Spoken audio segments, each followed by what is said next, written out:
우리 본문을 통해서 우리가 함께 또 나눌 은혜의 말씀은 이 하나님과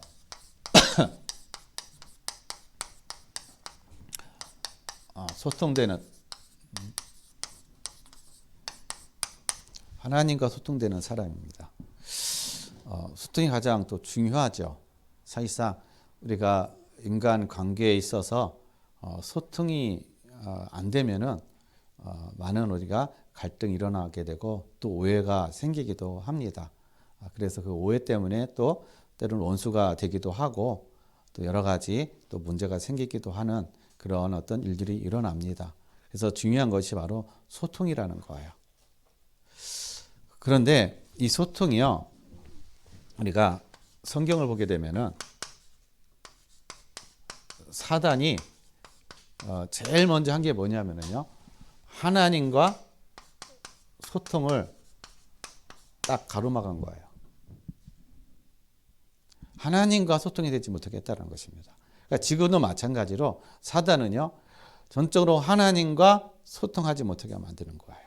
여러 가지 방법과 술수를 써가지고 하나님과 소통하지 못하게 만듭니다. 왜냐? 하나님과 소통하면은 모든 게 다 끝나거든요. 근데 하나님과 소통하지 못하면은요, 모든 게 다 문제예요. 하나님과 소통하지 못하면은요, 모든 게 다 고민거리고 갈등이고, 그리고 하나님과 소통하지 못한다는 것은 사실상 내가 저주 가운데 있는 것입니다. 그리고 재앙 가운데 있는 거예요. 그래서 제일 중요한 게 하나님과 소통하는 것이 가장 중요하다는 것입니다. 그런데 바로 이 하나님과 소통하지 못하게 만드는 이 사단이요, 바로 에덴 동산에서 어떻게 해요? 이 소통을 딱 못하게 가로막은 겁니다. 이걸 우리가 뭐라고 얘기하냐? 영적 문제라고 얘기합니다. 영적 문제. 그러니까 영적 문제라는 것은 우리가 영이 어떻게 해요? 사망해버린 거야. 영에 생명이 없다는 것입니다. 그러니까 하나님은 영이신데 그 영이 하나님을 떠나고 영적으로 사망하니까 당연히 어떻게 해요? 하나님과 소통이 단절되어 버렸다는 거예요.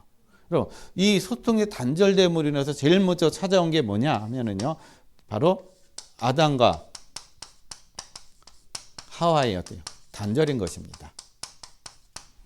이는 내 뼈 중에 뼈요 살 중에 살이라고 그렇게 고백했던 아담이 하나님을 떠나고 제 가운데 하나님과 딱 단절되니까요.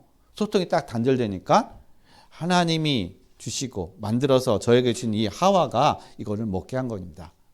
제가 잘못한 게 아니라 하나님과 이 하와입니다. 하와는 또 어떻게 해요? 그 모든 잘못을 뱀에게 돌리는 거예요. 이거는 모든 부분들이요, 이제는 다 소통이 안 되어지니까 남에게 전갈되어 가는 거예요. 남에게. 남 탓. 당신이 그랬어. 이런 어떤 상황, 이런 어떤 문제가 되고 말았다는 것입니다. 그러다 보니까 어떻게 해요? 소통이 안 되니까. 그러니까 지금도 마찬가지로 많은 사람들이 부부간에 소통이 안 돼서 문제가 일어난다. 여러분, 돈이 없어서가 아닌 거예요. 여러분, 건강이 없어서가 아닌 것입니다. 뭔가 배경이 없어서가 아니에요. 중요한 거는 부부간에 소통이 안 되기 때문에 문제가 있는 겁니다. 그래서 요즘에 오은영 박사 결혼 지역 보면은 다 나오는 거 보면은요, 뭐가 안 되냐? 바로 이 소통이 안 되는 거예요. 이게 영적인 문제로 인해서 온 소통의 어떤 그런 단절. 근데 TV에서는 그냥 드러난, 영적 문제로 드러난 그 소통이 단절된 그 문제만 해결해 줬지, 진짜 근원적인 문제는 얘기를 못하고 있다는 것입니다. 그래서 우리의 진짜 소통되려면 영적인 것들이 어떻게 해요? 회복이 돼야 되는 거야. 이 영적인 것이 회복이 안 되면은 사실상 소통이 안 됩니다. 되더라도요, 물론 예수님 안 믿고요, 이 부부간에 행복하게 사는 사람 있어요. 행복한 것처럼. 근데 그 모든 삶이 다 뭐로 살아가느냐? 육적인 것으로만 소통되어져 가는 거예요. 육적인 것. 그러니까 육적인 것에 만족, 육적인 것에 행복.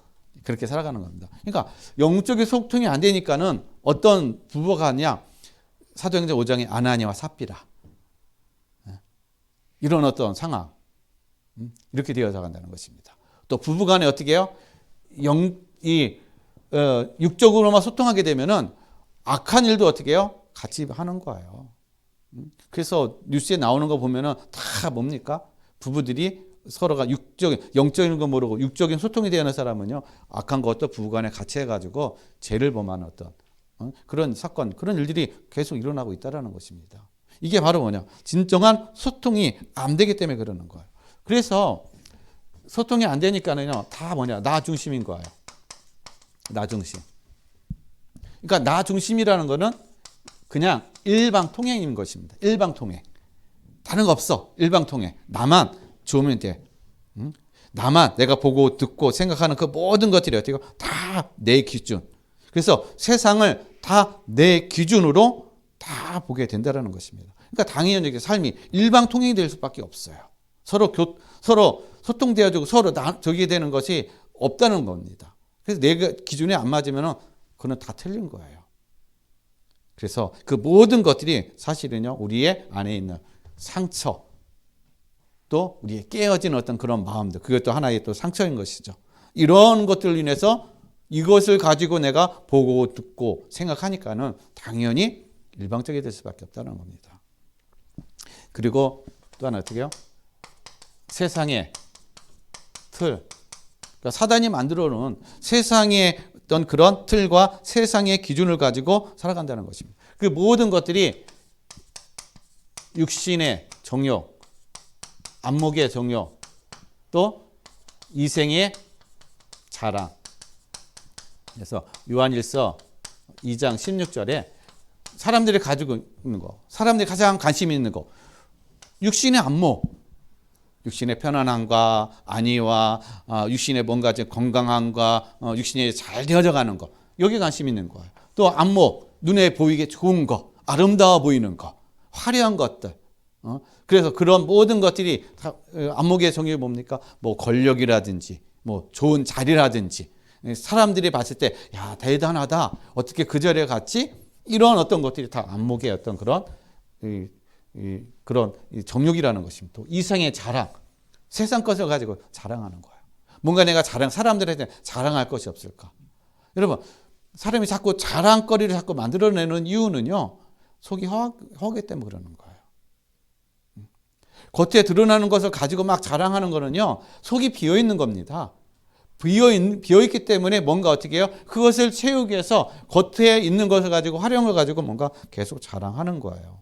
이런 모든 것이 다 하나님을 떠나서 어떻게 해요? 사단에게 속아서 하나님과 소통이 단절되어지니까는 이렇게 될 수밖에 없다는 것입니다. 나 중심, 세상의 틀, 그리고 어떻게 하면 어떻게 성공할까? 이 땅에서. 당연히 우리의 어떤 인생의 삶은 성공해야 되죠. 근데 성공의 기준이 경쟁에서 승리해야 된다, 이거예요.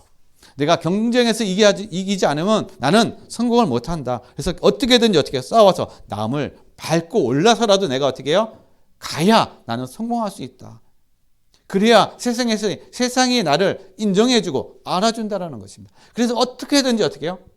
남을 뭐 비난하든 남에게 어떤 밟고 올라가든 남이 망하든 말든 간에 상관없이 나만 성공하면 된다.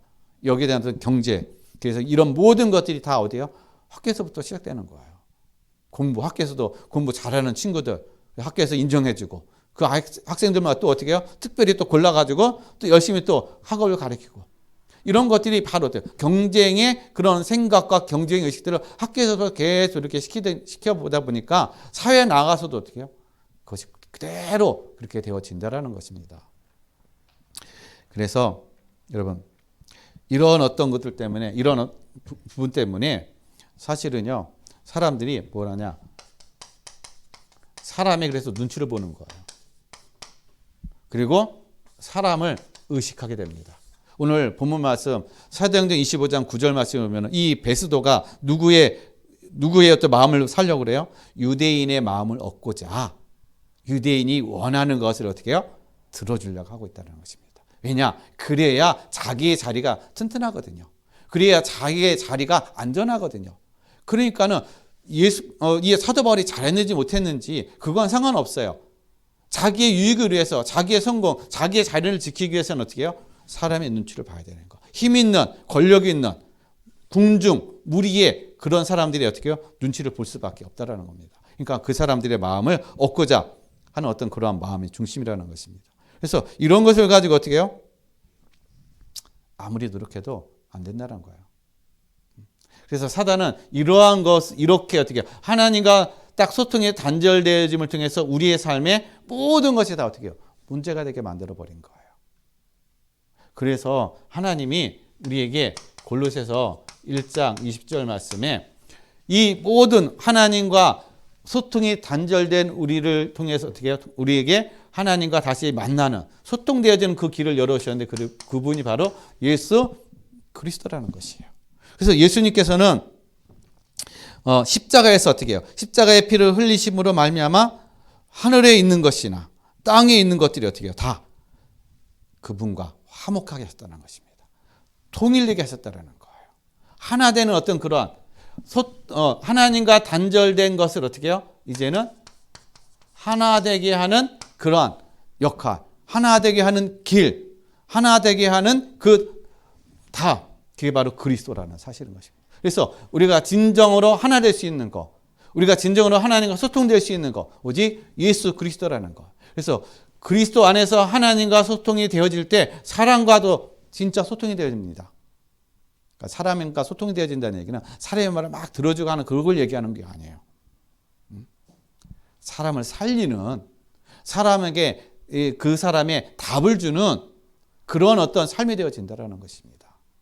그래서 하나님이 그리스도를 어떻게 해요?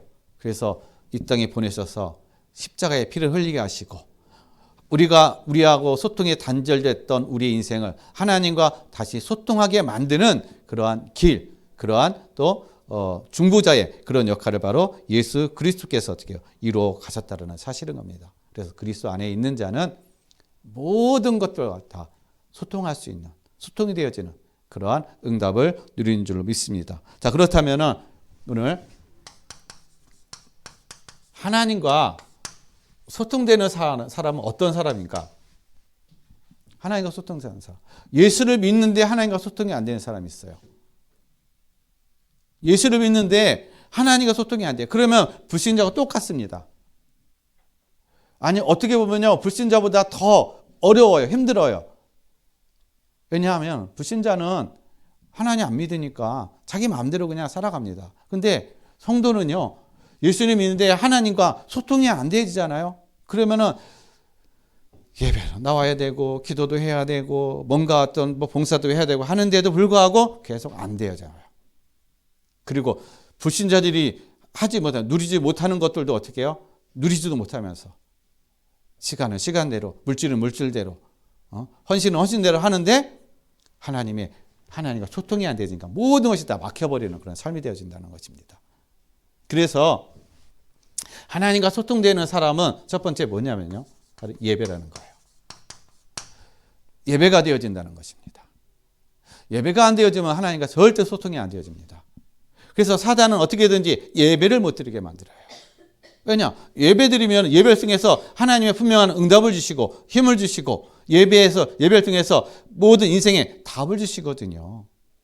근데 예배가 안 되어진다는 것은 인생의 답, 힘, 그리고 내가 누군지도 모르는 그런 어떤 상태가 되어진다는 겁니다. 그래서 우리에게 필요한 게 뭐냐? 예배에 망대를 세우라는 것입니다. 그래서 잠언서 18장 10절 말씀이 어떻게 해요?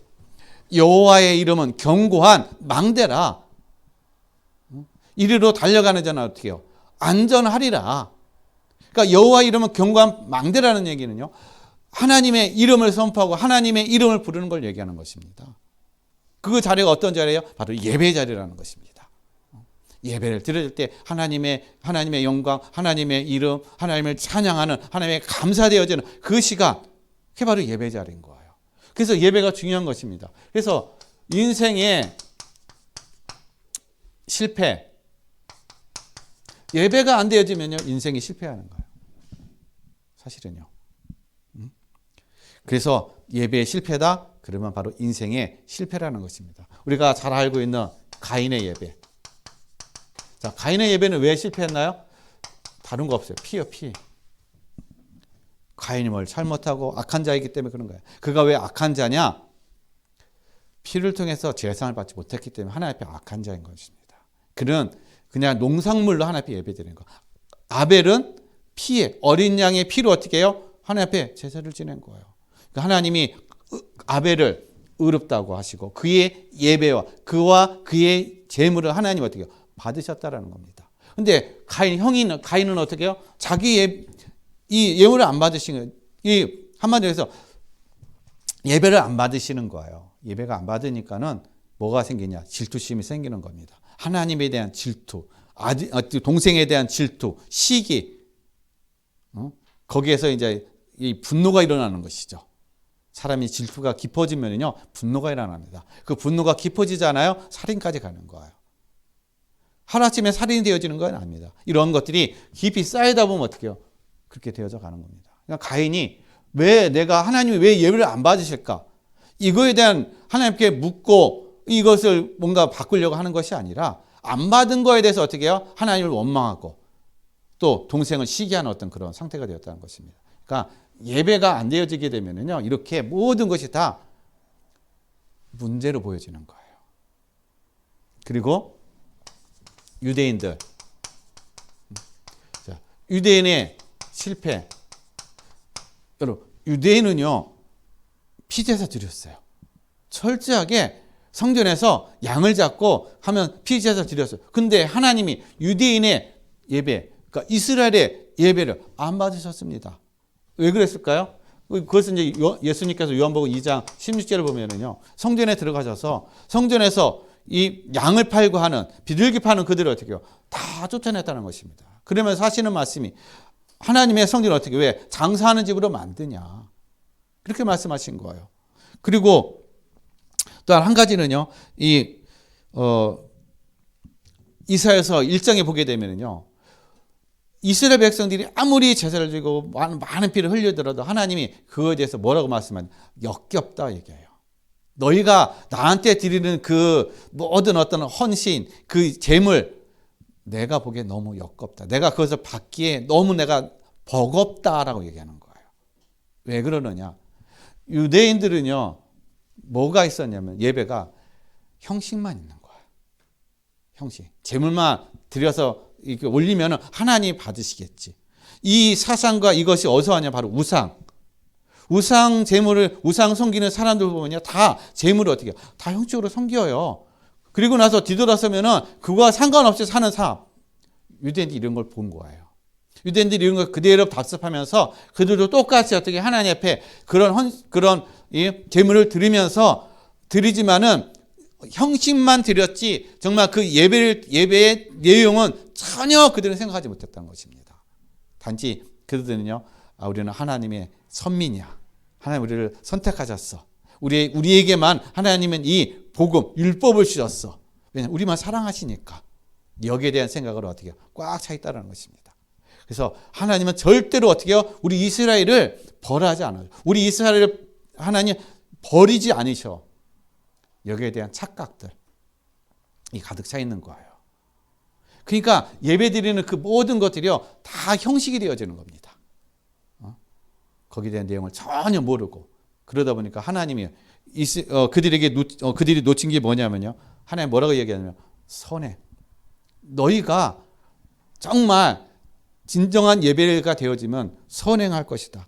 그리고 정의와 학대하는 자를 도와주고 또 고아와 가부를 변호하는 그렇게 하라라고 얘기하는 것입니다.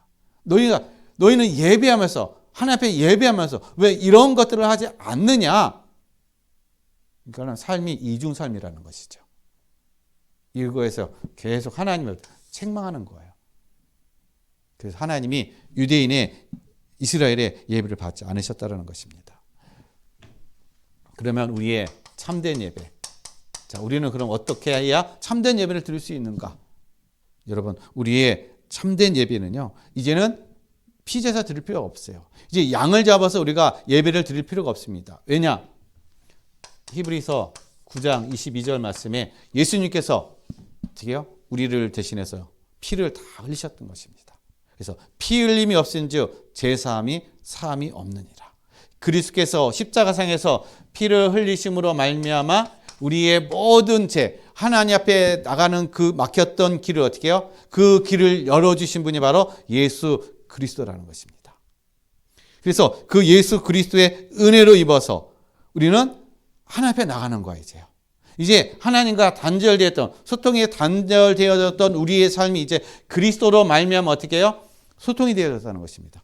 그리스도로 말미암아 이제 하나님 앞에 참된 예배자로서 예배의 어떤 그런 응답과 축복을 누리게 된 거예요.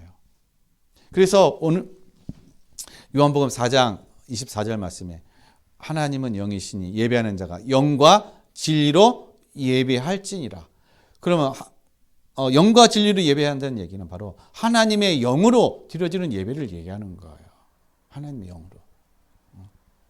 그러면 하나님의 영으로 예배 드려진다는 얘기는 그리고 우리가 영적 예배라고 얘기하는데 로마서 12장 1절에서 2절 말씀. 영적 예배. 너희를 거룩하고 하나님이 기뻐하시는 어떻게 해요? 거룩하고 산 제물로 하나님 앞에 드려라. 이것이 너희가 드릴 영적 예배니라 라고 얘기했어요. 그럼 어떻게 우리가 하나님이 기뻐하시는 그런 것으로 우리가 변화되어서 거룩한 산 제물로 드려집니까? 바로 2절 말씀이 있는 거예요. 뭐라고 말씀하시고 계시냐면요. 너희는 이 세대를 본받지 말고, 중요한 건 이 세대를 본받지 말라라는 거예요. 그리고 오직 마음을 새롭게 함으로 변화를 받아. 마음이 변화되어야 되는 거예요. 마음이 변화되지 않고 그냥 어떻게 해요? 우리가 드려지는 거는 사실상 그 예배는 하나님 앞에 드려지는 그런 예배가 아니라는 것입니다. 또한 말씀이 어때요? 은혜가 없다라는 것이죠. 그리고 하나님의 선하시고 기뻐하시고 온전한 뜻이 무엇인지 분별하라. 분별하는 거예요. 분별. 무엇이 하나님이 기뻐하시는 건지 분별하는 거. 이게 참된 예배자라는 것입니다. 이게 참된 예배라는 거예요. 이게 바로 영적인 예배라는 것입니다. 그래서 이 시대를 여러분, 그럼 이 시대를 우리가 어떻게 본받지 말아야 돼요? 이 시대는 어떤 시대입니까? 그것은요, 디모데후서 3장 1절 말씀을 보면요, 이 시대에 대해서 이제 마지막 때 어떤 일들이 일어나느냐? 자기를 사랑한대요. 여러분, 이 시대에 자기 자신을 얼마나 많이 사랑합니까? 나 외에는 없어요. 나 외에는. 완전히 자기 중심의 그런 삶을 살아가는 거 바로 이 시대인 것입니다. 그리고 또한 돈을 사랑하며, 그리고 돈을 자랑하며, 교만하며, 또한 비난하며, 부모를 거역하고, 감사하지 아니하고, 거룩하지 아니하며. 정확히 어떻게 해요? 성경은 바로 이 시대의 그런 모든 문제를 지금 얘기해 주겠다는 것입니다. 말세에 일어날 일들, 바로 지금의 말씀에서 지금의 이 모든 일들이 어떻게 그대로 일어나고 있는 거예요. 지금 온 세계에 지금 곳곳에서 어떻게 해요? 이러한 일들이 일어나고 있다는 것입니다. 우리 이 시대를 이걸 분별하라는 거예요. 지금 이 시대가 어떻게 흘러가고 있는지 하나님의 말씀을 통해서 어떻게 해요? 분별하라는 것입니다. 그냥 우리가 아무 생각 없이 있는 것이 아니라 말씀을 들음을 통해서 이 시대가 지금 이런 시대에 가고 있구나. 지금 말세의 그런 시대에 있구나. 이걸 분별하면서 그럼 나는 어떻게 해야 될까? 이 시대. 나는 무엇을 붙잡아야 될까? 이게 붙잡아지는 거. 이게 어떻게 해요? 내가 결단되어지는 거. 이게 바로 영적인 예배고 내가 하나님 앞에 드려지는 거룩한 산 제물로 드려지는 예배라는 것입니다. 그래서 우리는 어떠한 신분으로 예배를 드려야 되냐. 신명기 33장 29절에 행복하여라. 이스라엘이여 너희는 행복자이다. 여러분 왜 행복합니까? 돈이 있어서 건강해서요? 아무 문제가 없어서 행복해요? 아니요. 이스라엘아 너희는 너희처럼 여호와의 구원을 받은 민족이 없다라는 것입니다. 하나님의 구원을 받은 거에 대해서 너희는 너무 행복하다라는 거야. 여러분 하나님의 구원을 받은 것 때문에 행복합니까? 문제가 없어서 행복한 거예요. 여러분 구원받은 거. 그것 때문에 그거 하나 가지고 어떻게 해요? 행복할 수 있는. 그래서 구원받았기 때문에 내가 하나님 앞에 예배 드릴 수 있구나. 이 예배가 얼마나 값지고 이 예배 시간이 얼마나 소중하고 이 예배 시간이 얼마나 축복된 시간인가. 이게 어떻게 해요? 내가 깨달아지는 거예요. 이게 내가 어떻게 해요? 이것을 통해서 내가 행복을 누리는 것입니다. 그래서 행복하다라는 거예요. 왜냐? 여호와는 완전하시기 때문에. 그래서 우리 모든 성도님들이 이 은혜를 누리시길 바랍니다. 나는 하나님 앞에 예배하는 예배의 축복을 누리고 예배자로서 서 있다는 것, 또 예배 자리에 있다는 그 자체로 하나님 너무 감사하고 행복하고 너무 기쁩니다. 여러분, 이 마음 가지고 이 생각을 가지고 여러분 예배 자리에 와보세요. 그 예배가 달라지는 겁니다. 환경이 중요한 것이 아니라 마음의 중심이 내가 예배는 나와 하나님과의 관계인 거예요. 어떠한 마음을 내가 가지고 하나님 앞에 예배하느냐, 그거에 따라서 하나님 주신 은혜는 다르다라는 거예요. 제가 지난주에 한 주간 동안 제가 생각한 게 뭐냐면 예배에 대한 부분들을 많이 생각했어요. 과연 나는 하나님 앞에 정말 예배자로서 예배에 대한 어떤 감사와 또 예배 드릴 수 있는 어떤 그런 은혜가 있다라는 거, 그것이 예배가 또 모든 하나님의 또 응답이라는 사실을 내가 얼마나 누리고 있는가, 얼마나 이거에 대해 내가 감사하고 하고 있는 어떤 그런 삶인가, 이걸 제가 이제 깊이 생각한 겁니다. 깊이 생각하면서 그래, 정말 이 목회자, 목사이면서도 이 예배를 드리면서도 예배를 집도하는 그런 입장에 있음에서도 불구하고 이 예배의 소중함, 이걸 내가 미처 누리지 못했구나. 이걸 깨달은 거야. 그래서 지난 주일 한 주간 동안 제가 계속 어떻게 해요? 새벽 예배부터 이제 예배에 대한 어떤 그런 집중하고 예배를 드리는 어떤 그런 것을 감사하고. 그래서요, 집에서 새벽에 내려올 때 전에는 차 가지고 내려왔는데 지금 걸어옵니다. 왜냐? 걸어오면서 하나님 오늘도 하나님 앞에 갑니다. 오늘도 하나님의 성전에 갑니다. 오늘 하나님 앞에 예배하러 갑니다. 예배할 수 있게 해서 감사합니다. 이런 고백들, 이런 것들을 하나님과 어떻게 해요? 계속 고백하면서 내려오는 거예요. 그러니까 예배 자리가 기쁨의 자리가 되는 겁니다. 환경과 관계없이요. 우리 모든 성도님들도 이러한 은혜와 이러한 축복을 누리시기를 바랍니다. 그래서 예배가 행복해지는 그러한 축복을 누리시기를 바랍니다. 그래서 우리에게 예배에 망대를 세우시길 바랍니다.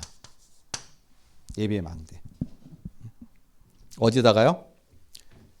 먼저 여러분 강단 말씀을 가지고 나 자신의 어떻게 해요? 예배자로 쓰는 거예요. 그래서 시편 1편 1절에서 2절 말씀을 보면요, 이 여호와의 말씀을 주야로 묵상하는 자가 복 있는 자라고 있습니다. 그 말씀을 즐거워하는 거예요. 즐거워해서 그 말씀을 어떻게 즐겁기 때문에 주야로 묵상할 수밖에 없는 상태. 그래서 강단 말씀을 여러분 늘 묵상하시길 바랍니다. 이 말씀을 통해서 여러분이 있는 우리 모든 삶 속에 현장 속에 어떻게 해요? 나만의 영적 시간을 누리는 그 예배의 망대를 세우시기를 바랍니다. 그리고 현장, 그래서 사도행전 2장 46절에서 47절 말씀에 보면 어떻게 해요? 초대교회는 집에 있든지 성전에 있든지 집에 있든지 늘 어떻게 해요? 예배하는, 떡을 떼고 기쁨을 나누고 함께 기도하는 어떤 그런 시간을 누렸다는 것입니다. 그러니까 가는 모든 현장들마다 어떻게 해요? 예배가 되어졌다는 거예요. 예배를 누렸다는 것입니다. 말씀의 떡을 나눴다는 것이에요. 하나님의 은혜를 나누는 그러한 시간을 가졌다는 것입니다. 우리가 늘 어떻게 생각이, 우리의 늘 관심이 여기에 내가 하는 모든 것에 나는 예배자로 예배 드리는 삶. 그래야 거기서 하나님의 나라가 임하고 그곳에 어떻게 해요? 보좌의 축복을 누리는, 그리고 하나님 나라를 빛을 비추는 그러한 파수꾼을 하는 우리를 세워가시고 우리를 인도해 가신다라는 것입니다. 그리고 중요한 거, 가정에서 예배되어지는 것. 가정을 여러분 파수망대를 세우시길 바랍니다. 예배를 통해서 가정의 파수망대, 여호와의 이름이 끊이지 않게 어떻게 해요? 가정에서 드려지고 가정에서 울려 퍼지고 가정에 선포되어지고 하나님의 이름이 어떻게 찬양되어지고 하는 그러한 파수망대를 세우시길 바랍니다. 왜냐? 여호와의 이름이 어떻게 해요? 견고한 망대라고 했습니다. 하나님의 이름이 선포되어지고 하나님의 이름이 어떻게 해요? 증거되어질 때마다 망대가 견고하게 세워지고 그 지역에 빛을 비치고 그 지역에 어떻게 해요? 증거가 일어나는 그러한 응답과 축복을 누리게 될 줄로 믿습니다. 그래서 진정으로 예배의 망대를 통해서 하나님과 우리 모든 성도님들이 소통되어지는 그러한 응답과 축복을 누리시길 바랍니다. 그렇게 되면은요, 우리가 예배 축복을 누리잖아요. 예배의 망대를 세우잖아요. 그러면 우리는 사람을 의지하지 않아요. 세상은 사람을 의지해야 되고 사람이 도움을 받아야 되고 그리고 뭔가 내 사람의 좀 뒤에 배경이 있어야 그래도 내가 좀 뭔가 성공할 수 있어. 뭔가 인생에 뭔가 그래도 도움을 받을 수 있어. 얘기합니다. 어떻게 보면 맞는 말이에요. 틀린 얘기 아니에요. 왜냐? 우리가 세상을 살아가는데 사람과 관계하면서 살아갈 수밖에 없는 거예요. 나 혼자 할 수가 없다는 것입니다. 그런데 중요한 거는 뭐냐면요. 사람은 사랑의 대상이지 의지의 대상이 아니라는 겁니다. 여러분, 사람은요, 사랑의 대상인 것이에요. 의지의 대상이 아니라는 것입니다. 그래서 우리가 오늘 본문 말씀도 보게 되면 25장 9절 말씀은 이 베스도 권력 가지고 있는 사람, 힘 있는 사람, 이 사람은 누굴 의지하는 거야? 사람을 의지하는 것입니다. 이 사람들이 힘 있는 사람들에게 내가 잘 보여야 저들의 마음을 사야만이 내 자리가 보존될 수 있고 내가 안전하게 또 정치를 할 수 있다라는 그런 어떤 생각들. 그러니까 사람에게 그들의 비율을 맞출 수밖에 없다라는 것이죠. 지금의 세상도 마찬가지라는 거예요. 여러분, 지금의 많은 사람들도 다 어떻게 해요? 나보다 힘 있는 사람, 나보다 능력 있는 사람, 그 사람에게 비율을 맞춰요. 그 사람의 마음을 살려고 하는 것입니다. 그래야 내가 뭔가 콩고물이 나게 떨어질까 하고서나.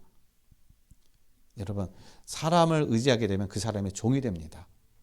그 사람의 노예가 돼요. 그 사람의 올무가 되어진다는 것입니다. 그래서 잠언서 29장인가요? 25장 29절 말씀에 사람을 두려워하는 사람은 그의 올무가 된다고 얘기했어요. 사람을 두려워하는 사람.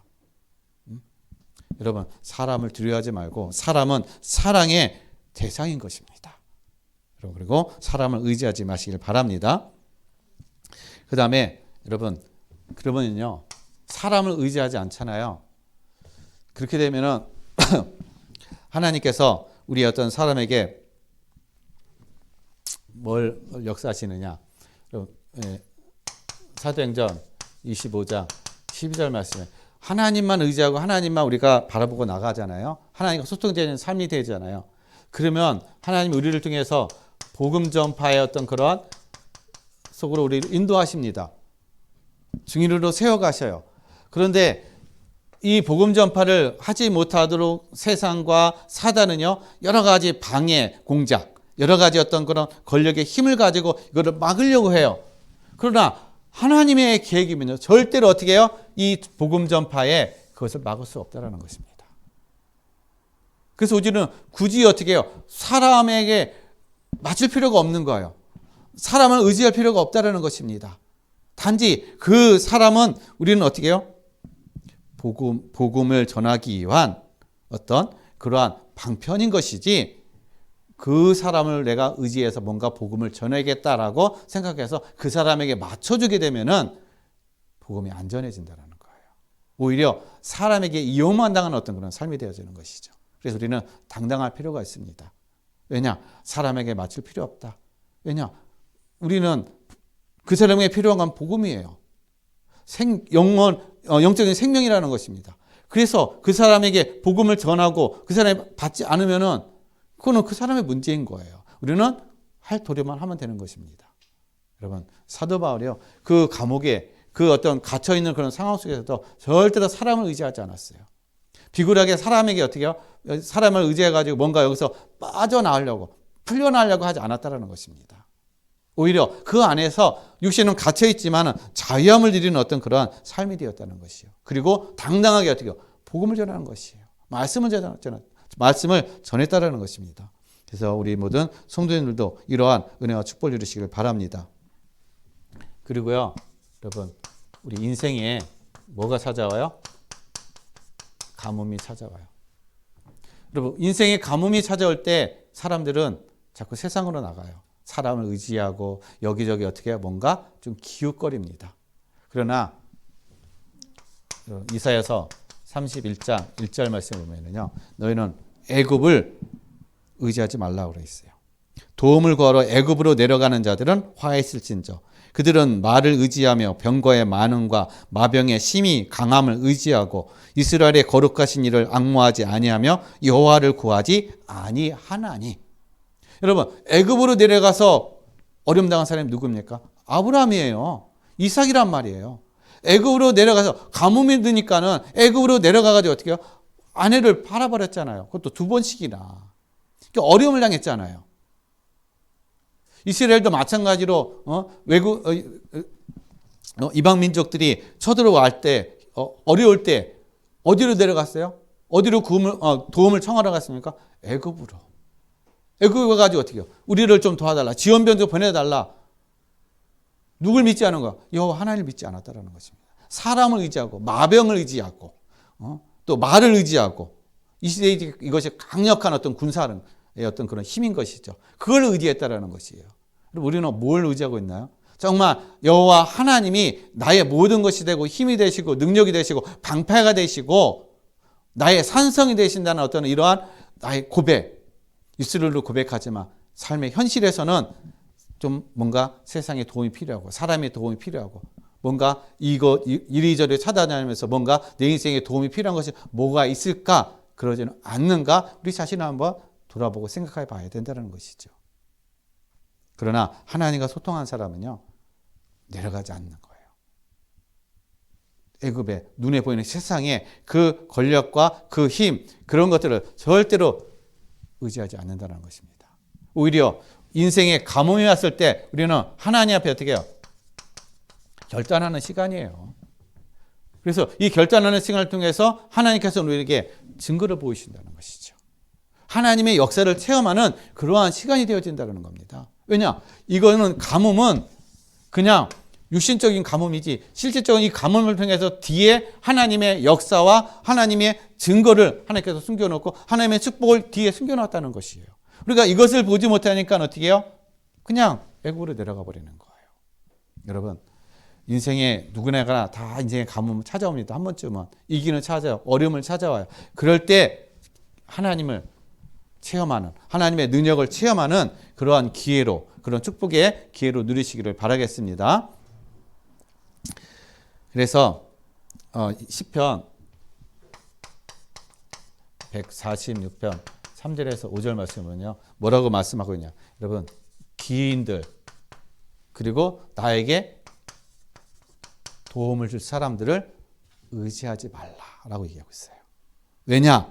왜 기인들을 의지하지 말며 도울 힘이 없는 인생도 의지하지 말지니 그의 호흡이 끊어지면 흙으로 돌아가서 그 날에 그의 생각이 소멸하리로다. 야곱의 하나님을 자기의 도움으로 삼으며 여호와 자기 하나님에게 자기의 소망을 두는 자는 복이 있도다. 어떤 자가 복이 있다고요? 하나님께 소망을 두는 자. 하나님께 소망을 두는 자가 어떻게 해요? 복이 있다라는 거예요. 여러분, 하나님께 소망을 둠을 통해서 진짜 복된 자로서 복을 누리는 그러한 삶이 되시길 바랍니다. 그 다음에 세 번째로요. 우리가 사람을 의지하지 이제 하나님과 소통되어지면은 사람을 의지하지 않고 오직 여호와 하나님만 의지하는 삶이 되어진다. 그래서 진짜 복 있는 자로 하나님께서 누려가게 하신다라는 거예요. 그리고 하나님과 소통되어지는 건 바로 사명인 거예요. 사명. 내가 하나님이 나에게 주신 사명이 어떻게 해요? 딱 붙잡아졌을 때.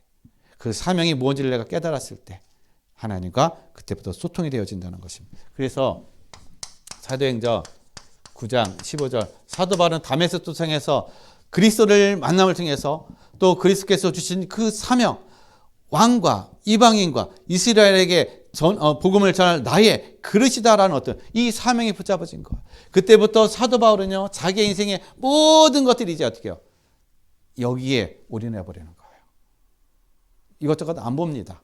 여기에 올인하는 거야.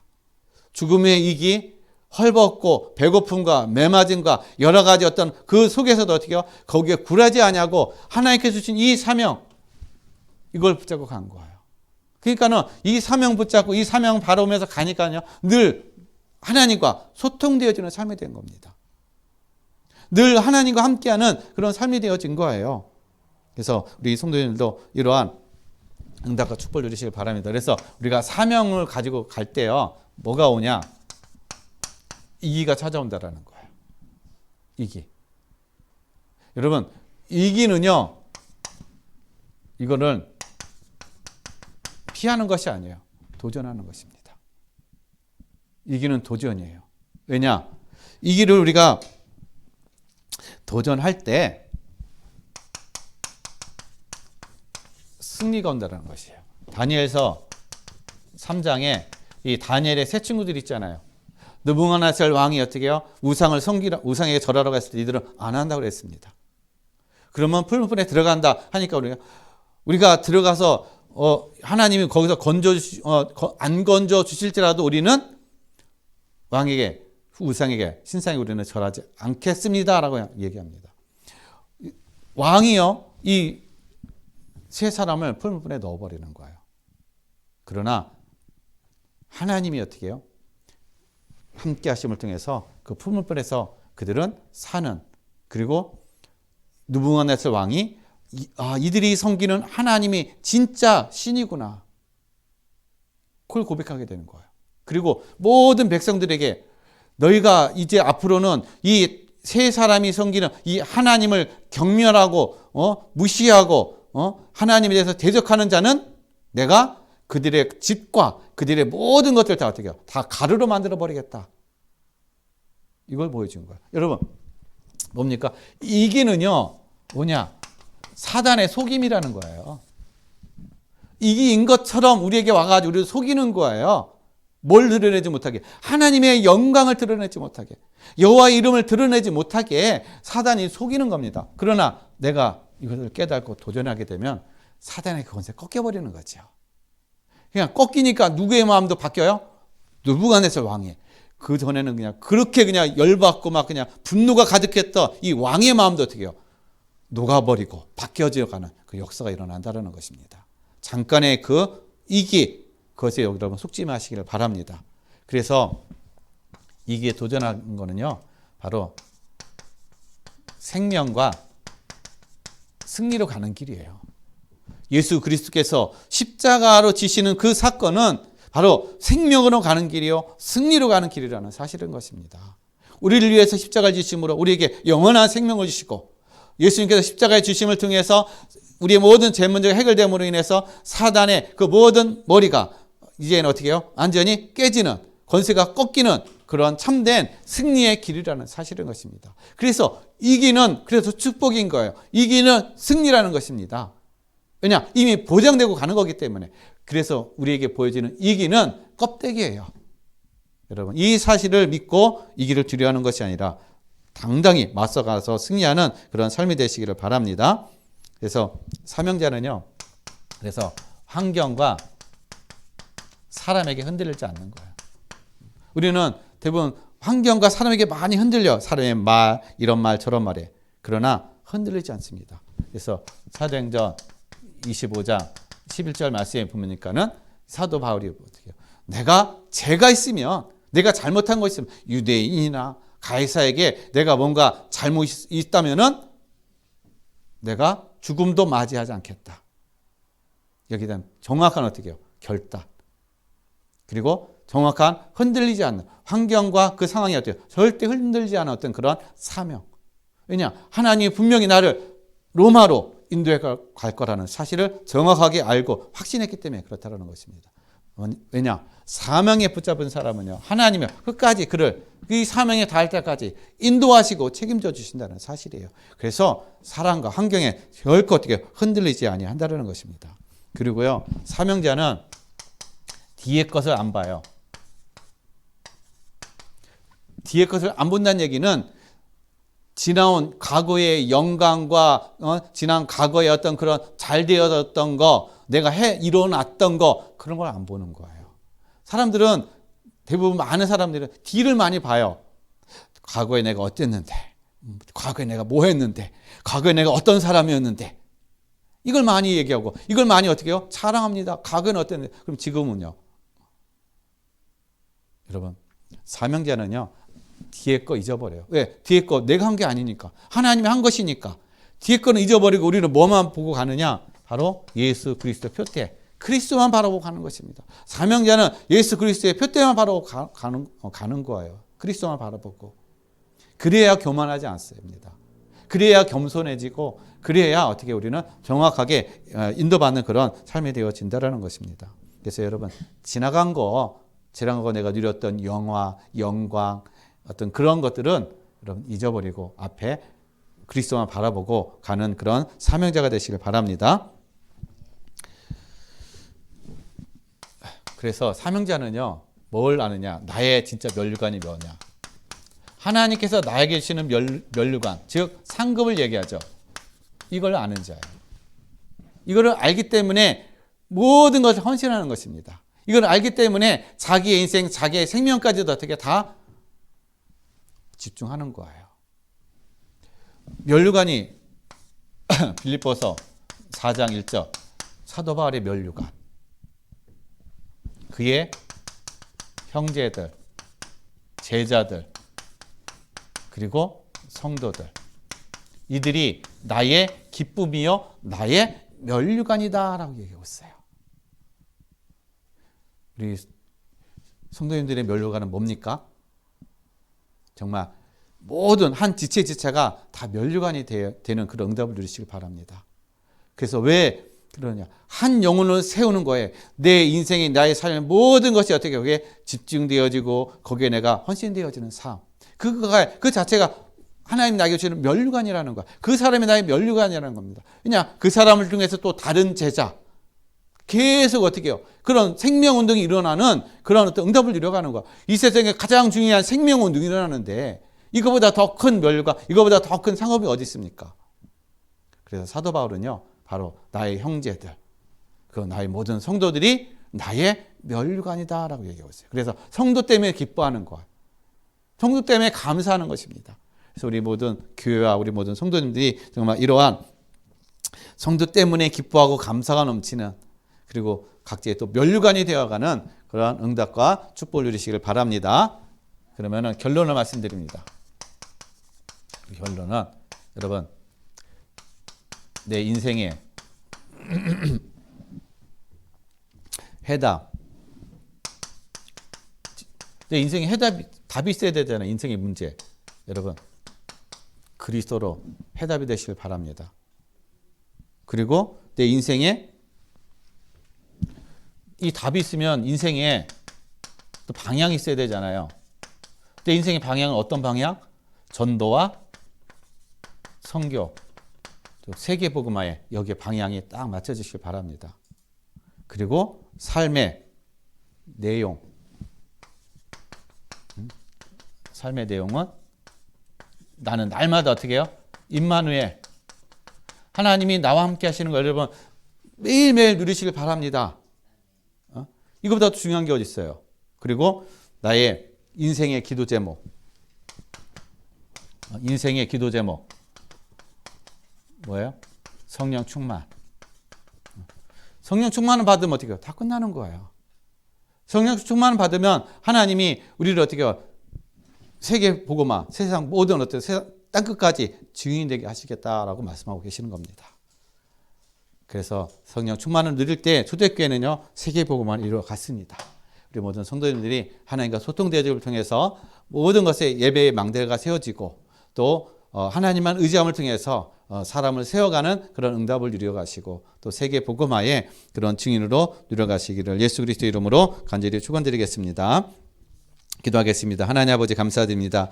진정으로 하나님과 소통되어지는 우리 모든 아버지 성도들의 삶이 되게 없어서 각 곳에 아버지 하나님 또한 예배의 망대가 세워지게 해주시고 하나님 또 하나님만 의지하고 하나님만 바람을 통해서 사람을 살리는 참된 응답을 누려가게 하여 주시옵소서. 그래서 인생의 해답이 그리스도요, 인생의 방향이 전도와 선교가 되게 해주시고 또 임마누엘의 응답과 축복을 누려가며 날마다 성령 충만함으로 또 하나님의 역사를 이루어가는 증인으로 세워져 가게 하여 주옵소서.